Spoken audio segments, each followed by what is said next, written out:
Greetings and welcome to the Jesus Entrepreneur Experience for a Wednesday evening, going into Thursday as we get ready to finish up the work week. Well, that's what it said. Obviously a joke, perhaps a scam, maybe a betrayal. But it said I could get a Red Ferrari for $29.95.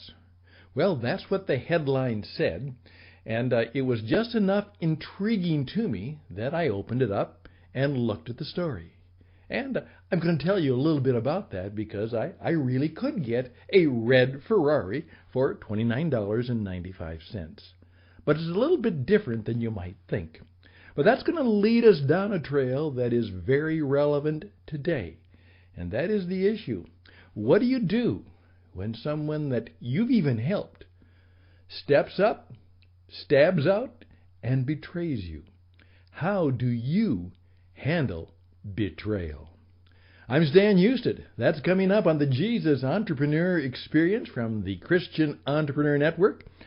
Our 20 minutes of a stray and hopefully significant learning starts right now.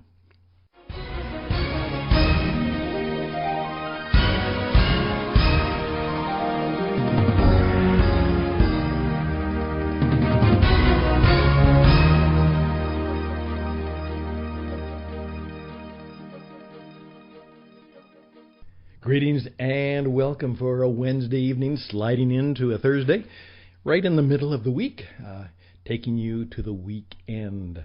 Our programs usually are on Sunday night and on Wednesday and Friday, flowing into the weekend.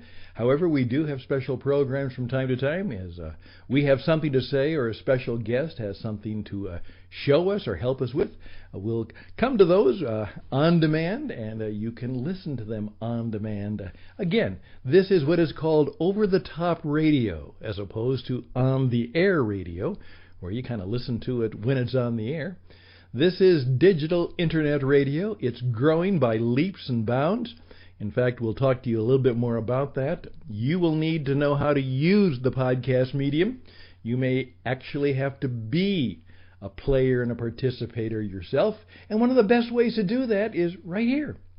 If you've got something to share, a good story or a good idea, we'd love for you to share it with us, and we'll share it with that small but growing part of the world that listens to the Jesus Entrepreneur Experience. So reach out to us at radioedge77@gmail.com. We're right on Route 77, so we call it Studio One on Route 77. radioedge77@gmail.com, and tell us what you got. And we'll see if we can put that together and make it a program just for you, obviously, but also just for the others who can appreciate your wisdom, insight, truth, and perhaps your courage and strength. Boy, we need more of that. Courage and strength. Wisdom, insight, and truth. Courage and strength. 5 great and wonderful virtues. Hey, the news was difficult. The retail fatalities are continuing. Obviously, the economy seems to be doing much better, at least in the United States, and retail sales are up, but the actual retail establishments are finding that more and more of them are discovering that, of course, the very world that you're in right now, the digital world, is capturing so much of the marketplace. And it seems that Jeff Bezos has now been declared the richest man in the world. And he is the man who founded Amazon. And by the way, it grew very differently than what he planned at first. And maybe we'll tell you a little bit about what the initial plans were. I thought they were brilliant, but it all of a sudden morphed into something else, and the original vision got lost, but the new direction was the one that obviously took off. And now everybody has an opinion about Amazon. Almost everybody is affected by it in one way or the other. It is certainly a powerhouse, not only in the marketplace, but in the global marketplace. The retail fatalities continue.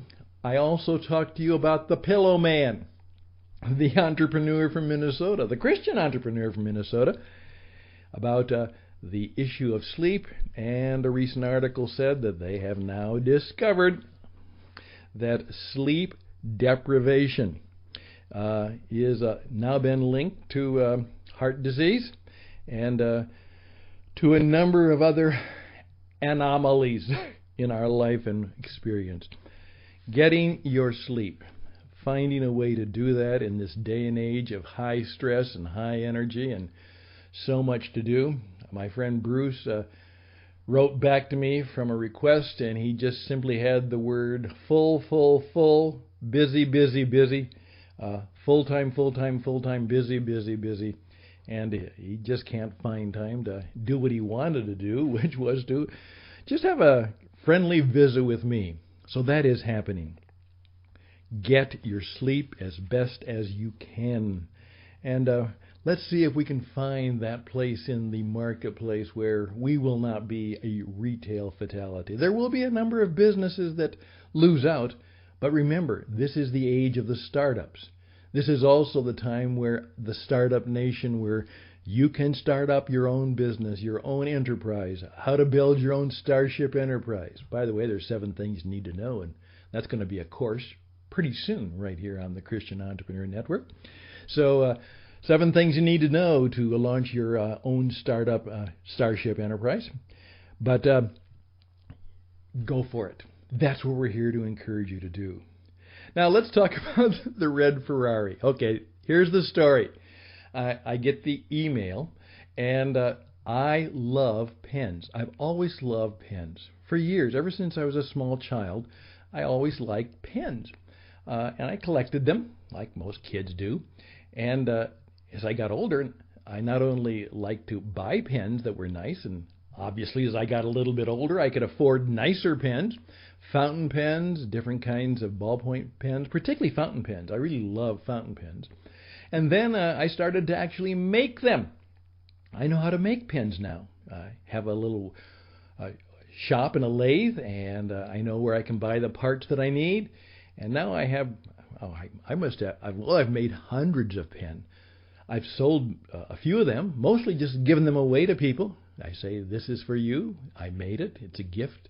And, of course, sitting here right on the desk are about 5 or 6 different pens, all of them, I think, very nice that I made. Well, I got this email from the Fountain Pen Hospital, of all things, and they do that. They actually fix old fountain pens, but they have an incredible retail business, and so I always look forward to their little catalogs and emails. Oftentimes I discover that, for instance, there was one pen that was $995. That was a beautiful pen.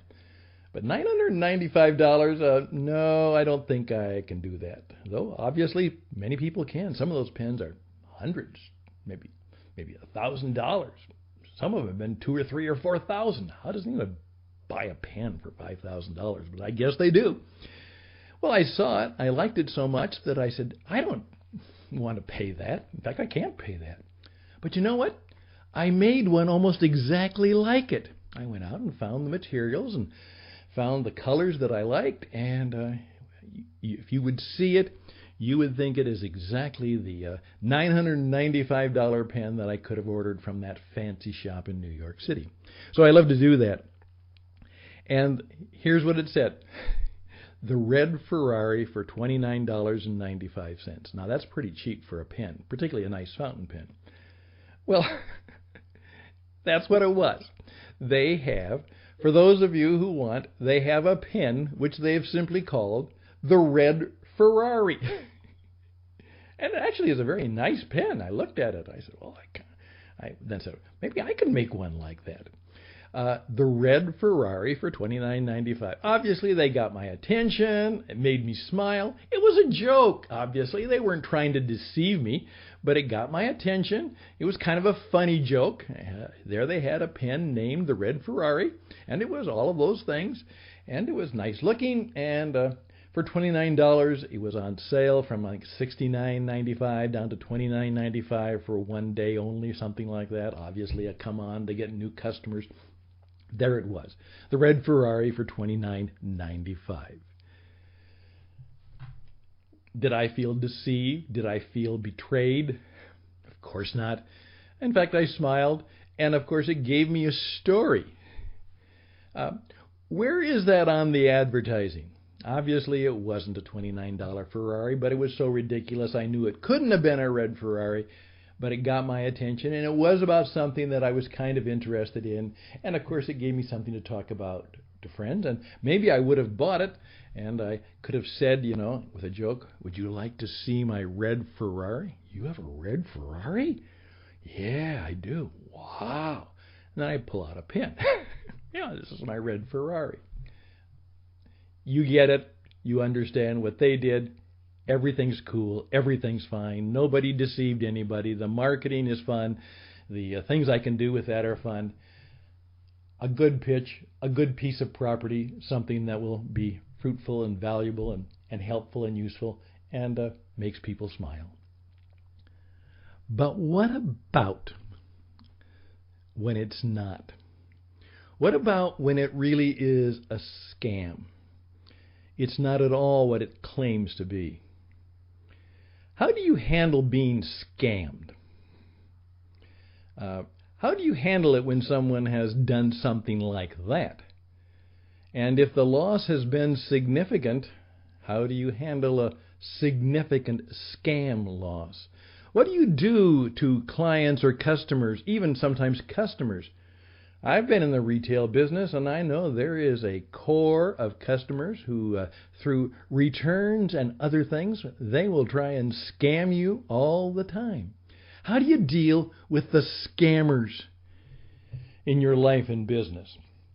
The serious ones, the occasional ones, the ones who are just simply trying to get a little better deal, or the ones who are trying to actually take significant advantage of you and perhaps even deceive you. How do you deal with scammers? Now, I would really encourage you as an entrepreneur to get a little bit of a handle on what that is and how you would do that. And I would love to hear, particularly from those of you who have to deal with it. For those fellow Christian entrepreneurs, you want to be a Christian lady and a gentleman. How do you deal with the scammers? But when you go, and please order the book, you can have it free, Fully Alive, the prayer and the 7 principles and practices of the Christian entrepreneur. That's our handbook. 33 pages. That's all. It's a book of 33 pages, and I guarantee you'll learn a lot in 33 pages. Principle number 4, you must take risks. That's right, you have to take risks. And guess what's going to happen when you take risks? I oftentimes say the B word, betrayal. Right now, it's making the news. One of the persons who's in the news was a former worker with American President Donald Trump, said all kinds of nice things about him, supposedly enjoyed his patronage, and supposedly he had helped her significantly in her career. And now she's turned around and has written a tell-all book that is very, very, very graphically, whether it's true or not. There are already many contradictions in the book and many things that have been denied by people who supposedly were mentioned. But either way, right or wrong or true or false, it is a betrayal, a significant betrayal.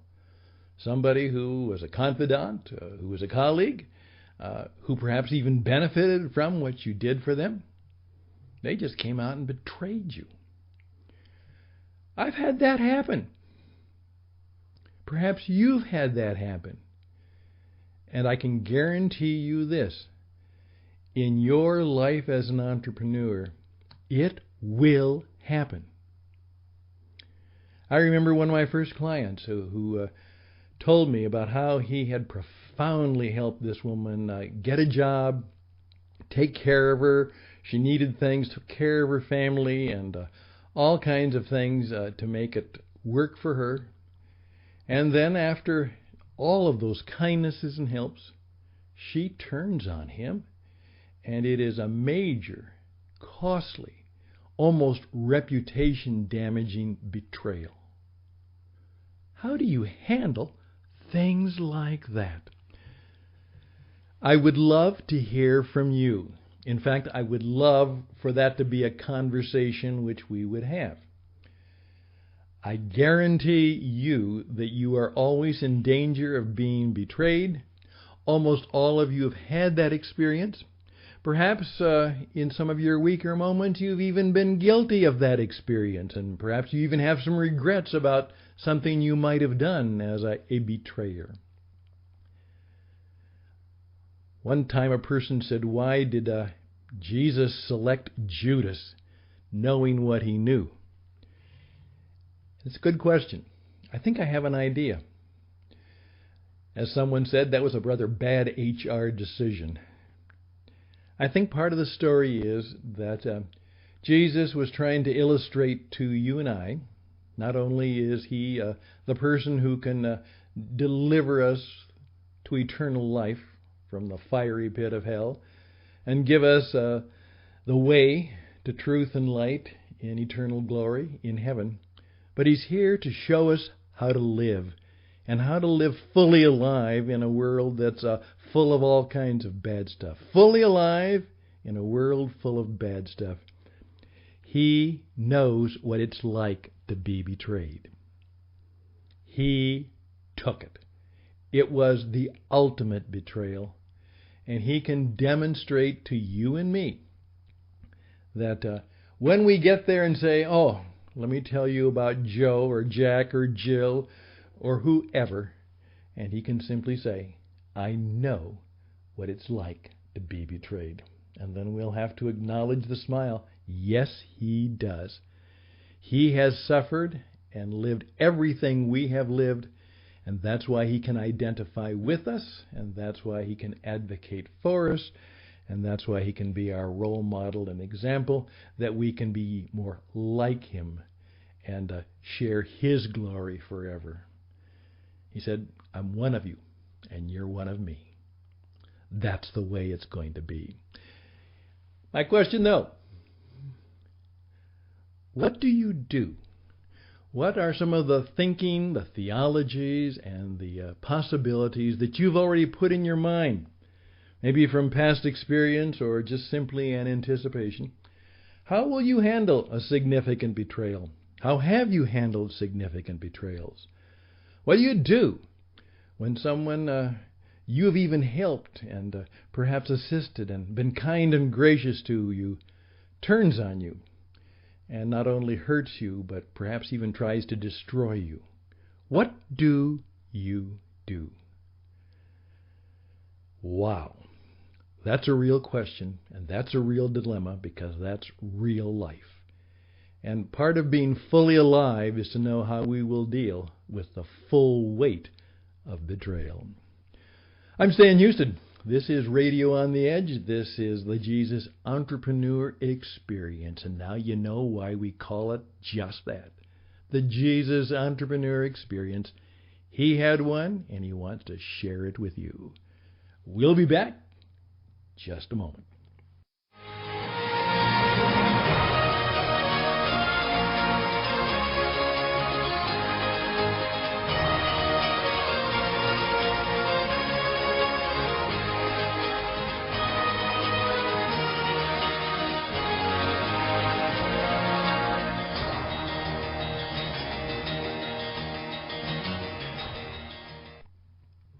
And thank you very much. We sometimes call it stray learning. We just pick up some stray ideas and go with them. I hopefully will bring it some strong learning. About 20 minutes, no more than that. Take 20 minutes every day to learn something and think about something you don't know, or perhaps something that will be helpful and useful to you. And as my friend said, you do that every day for 7 years, you'll probably be a world-class expert in something. At least you'll learn how to be a good listener, and you'll have all kinds of interesting things to teach and help others. Remember, as an entrepreneur, just like Jesus, you're called to go and teach, go and teach, go and teach. Please teach me. Teach me about you and teach me how I can help you. RadioEdge77@gmail.com, RadioEdge77@gmail.com. All the best and blessings. We'll see you around the weekend. Bye for now.